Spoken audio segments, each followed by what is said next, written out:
Inkantolo ephakeme ePitoli isichithile isinqumo somnyango wemfundo eyisisekelo sokuphindwa kwamaphepha kaMatric abhutshuka eleyibalo kanye nele physical science. Iningi lababukeli liyaseseka isinqumo senkantolo. Mina ngisijabulela kakhulu isinqumo senkantolo ukuthi abafundi bengabe saliphinda leli phepha ukulibhala ngoba vele kwangelona iphutha labafundi ukuthi liputshuke leli phepha lento ibizohlukumeza kakhulu izingane zethu. Siyenze kahle inkantolo ngokusoxisa isinqumo sokubhala kwamaphepha eMaths nePhysics ngoba vele akulona iphutha labafundi ukuputshwa kwamaphepha. Number 2, lama subjects lawa anzima kakhulu abafundi mabezoba nenkinga.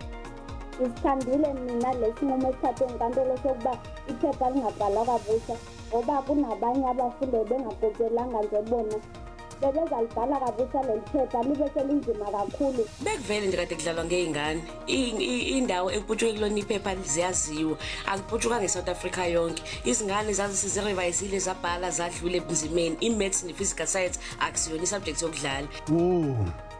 What a victory. Divuyisana kakhulu necourt yasePitoli ngokuvala ngokuthatha isinqumo soba makungaphindwe kubhalwe lamaphepha amabini ebezaphinda abhalwe